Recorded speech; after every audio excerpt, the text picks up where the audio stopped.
Welcome, I'm Darren, and I'll be your guide today as I look at the 1994-95 Collector's Choice basketball set. This was a set that was kind of weird to see land in the basketball card market because basketball cards were pretty innovative. Of all of the four sports, basketball cards they had an edginess that you didn't see anywhere else. And it wasn't just because of Skybox and NBA hoops. I mean, Fleer in the 1980s and the early 1990s, in basketball, that was where you really saw some really interesting and really thrilling designs. Well crafted, well thought out. It was just, basketball was in a different space. And then when you add NBA hoops and Skybox with the way that they were approaching cards, I mean, in 1992, when Topps dropped in and they just put out another Topps set and another Stadium Club set, that had to change fast. And by 1993, even Topps had shifted away to where basketball was done in a different way than the other sports. So in 1994, when Upper Deck launched their Collector's Choice set, it really didn't fit in any way with basketball. I mean, Collector's Choice, the whole concept of it was that it was supposed to be an inexpensive card that people could just open packs and have fun. That's the whole idea. Bringing back the spirit of the 1980s is really the key to what the set was intended to be. The problem was, in trying to be a basic sets normally have a very specific design, but Collector's Choice was never built around that. I mean, when you look at this card, there is nothing distinctive about it. It's a card that is so vanilla that it kind of begs the question of why would you design a card like this? You want a card to be distinct and to stand out, but that was never the point. So for a basketball card collector, they would probably look at this and just go, well, didn't NBA Hoops do that in 1991? And didn't Hoops do a much better job in 1991? The answer to that is yes. But that's because Hoops was trying to make a generic card that was still trying to be a distinct card that stands out in your mind and works around the image. Here, that's not the point. The point was this was a card set all about parallels. That was the point. It was intended for collectors to open a ton of packs, not for the base cards, but for the parallels. Basically, they were trying to bring back 1992 Topps Gold. That was really the whole point. But there was more to it than that. Because the card, when you look at it, the white border is the part that really is most dominant on the card. But when you go over to the first parallel, which is silver signatures, you can see they replace it with a silver metallic print, which makes the card feel so much better. It's a whole different design. But the big thing is right down toward the bottom of the picture, they have silver foil stamping of the player's name, a player's signature on the card. And it's different for each player, so it's basically the actual signature that they're stamping onto each card, which is a pretty impressive undertaking to set that up specifically for their release. So that was the basic card, which is pretty much one per pack. And the reason I say pretty much is because you want to still have something more engaging, and Upper Deck was ready to do that with their upper tier, which is the gold foil card, the gold signature card, where yes, the stamp of the signature is gold foil, but the entire surface of the card is chromed with gold.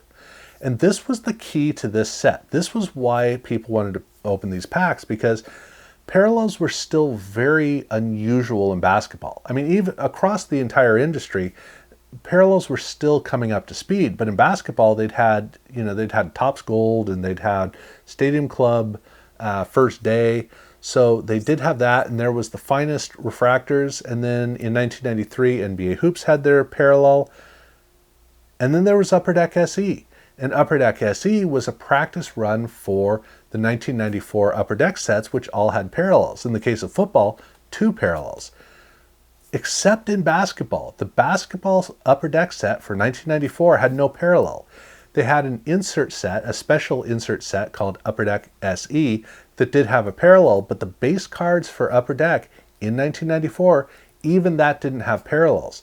So parallels were still very unusual in the basketball card market, and that was the whole key to Collector's Choice in baseball, in football, and in basketball, was it was about inexpensive cards where you could pursue the one per pack silver parallel, and you could hope for the one per box gold parallel. So that's why this card set was designed the way that it is, which is that it's not designed around the base card, it's designed around the parallels. And these parallels are for the entire set. Now the set is built in two sections, Series 1, Series 2. Each of the series starts off with the regular base card design, which goes most of the way through the set. Then you get to the first insert set, or the first subset, which is, in the case of Series 1, it's called Tip-Offs. And Tip-Offs is a set where every single one of the 27 teams in the league has a card represented. So it starts off with Atlanta, goes through Washington, and you have prominent players on each team. So it's basically kind of like a teaser for the upcoming season in a way. And you'll notice something about the card, which is that there is no border. It's borderless. This makes it a little bit tricky with the silver parallel, where you got to see the silver signature on the card. Not that you're most likely going to overlook it, but it does make it a little bit harder to see.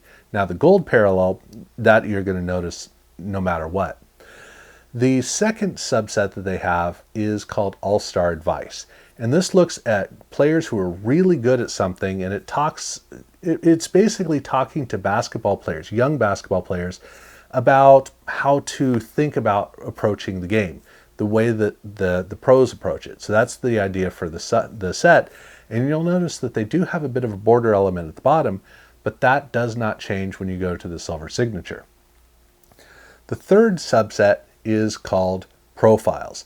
And this is a card that looks at whether it is on the court or off the court. It talks about kind of like an interesting story about a player. And you might notice that, well, we got Mr. Michael Jordan here on this card. And that's something special for Upper Deck, where in 1994, nobody made Michael Jordan cards because he had not been in the NBA the previous season. So he wasn't a part of the NBA player collection.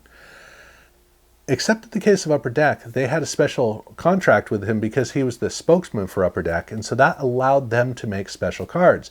In fact, not only is there this Profiles card, but earlier in the set, they have this baseball-themed card, which is a basketball card. This is not part of the baseball set, but it is looking at him in the minor leagues, and so Upper Deck was able to use that as an opportunity to give collectors a Michael Jordan card, which they wanted, while at the same time teasing his whole new career. Really good combination, and yes, both of these Michael Jordan cards do have the parallels as well. In Series 2, the first of the subset cards is called Blueprints, and this is, once again, one card for each of the different 27 teams. The cards look at really core players who are the foundation of each of the teams. So you're getting the more traditional stars here with these sets, which oftentimes is the same player, but at any rate. Then after that, they have their Dr. Basketball World of Trivia. This is not a trivia card. This is a card that looks at a player and something that's like statistically unique about the player. That's really the key to what these cards are about. Then they have their last subset, which is their 1994 draft class cards. And this is looking at basically the lottery picks, where each one of these cards, they have a border element, which is a wonderful, rich team color for each card, which means these cards are really celebrating the upcoming career of these legendary players. But these are not rookie cards because the players did show up earlier in the set with a regular player card. This is an additional card for each player. But there was one thing that I wanted to mention before I move on to the last piece of the sets, which is that there was kind of a subset in Series 1, which is called Hoop It Up. And these cards are really cool cards that look at, 3 cards that look at outside of the stadium, outside of the league, basically street ball competitions. This gives players who are not professional players an opportunity to show up on a card, and it shows an accessible competition, which was a really cool thing to see on cards. Kind of follows along with the tradition of some of the things that Hoops and Fleer had been doing in previous years. But both series of cards finish with a couple of checklists, and the checklists are significant because you'll notice that they are art on the front, and that art is the whole theme of the Upper Deck release. So every box has one of two images on it. So Series 1 has Michael Jordan, Series 2 has Sean Kemp, which is the same art as on the checklist, but the packs feature four different images of art.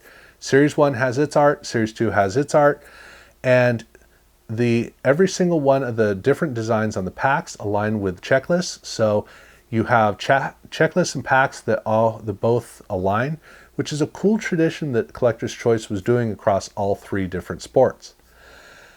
And that brings the set itself to a close. Now, there is a jumbo card that showed up. I think they're case hits because I never encountered any with boxes. But these are jumbo versions of regular cards in the set. It is a small number of cards, I believe 4 cards that were redone this way, but they have the same numbering as the cards in the set. As you can see, they're very, very big, but these also have autographed versions as well. And the autographed versions, the way you can tell the authentic Upper Deck autograph as opposed to just in person or a TTM, is that on the back you'll notice that the hologram is a diamond like the Upper Deck logo, rather than being a circle, which is what is used on the basketball cards. And then with football they have the football shape, and then baseball they have basically all of the autographs have that same diamond or rotated square design. That's how you can tell the authentic autographs. Now, there is what we like to consider a trade card, which is not, it's not discussed as a trade card. You can see that it says instant winner on it, but this is a contest. And so they have instant winner cards that have 1 of 9 different prizes. And since you're not going to get one of the other winner cards, basically everybody ends up with the 9th prize, which is just a trade card to get a card set of the lottery. And I think it's more than the lottery winner. It might be the whole first round. That was one thing I forgot to look up. At any rate, the card set that you get have cards that are inspired by the last subset in Series 2. These were available from a Series 1 release. The big difference is this is not team color. The whole card set has that same ruby red foil on the cards. So the whole set is themed around that. But you can see that there's an inspiration between the two. So that was essentially a trade card for a rookie redemption set. But in packs, they did have what continues to stand as one of the favorite insert sets of all time, or contest cards of all time, which is Crash the Game. And over in Upper Deck, they had their Predictor set, which worked the same way. But Crash the Game has always resonated with collectors a little bit more, or maybe it resonated with kids more. I'm not sure. Regardless, this is a set of cards where there are 10 cards, I believe. No, wait. I think it's 15 in basketball. It's funny, sometimes I'll start the video and then go, oh, I should have looked that up. At any rate, 10 or 15 cards, and there is a different theme for these contest cards, whichever release you get. So there are 4 releases. There is Series 1 in Hobby, Series 1 in Retail, Series 2 in Hobby, Series 2 in Retail. And depending on which of the 4 different series of packs you get is one of the different themes. Each one of the cards has a color of foil that's distinct to that theme. So it might be assists, it might be blocks, it might be scoring, and it might be Rookie of the Year. It's either green or blue foil, or in the case of the Rookie of the Year cards, it's red foil for those cards. But there are 4 different sets, and these cards are all contest cards where it is different players who may potentially reach the milestone mark listed on each one of the cards.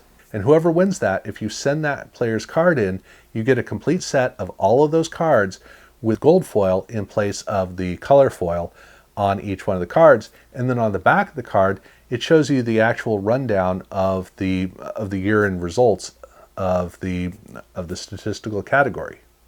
So that means that every single card has 2 copies. It has the in-pack redemption card or contest card, and then it also has the redeemed card from the set with the gold foil.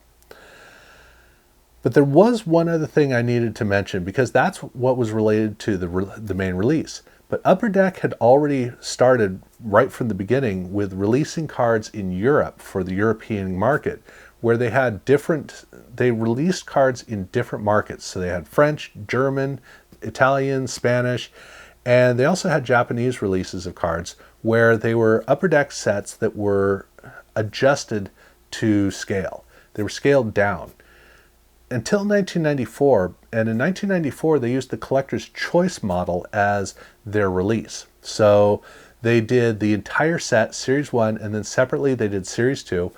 And I'm not going to get into it. I'm going to do that in a standalone video. But the difference with these cards only comes down to the fact that when you look at the text, the write-up in the back of the card, you'll notice that there are two series of text. They have the upper section is in English, and the lower section is in whichever language that particular release relates to. That means that they didn't change anything on the card except the write-up that they had below.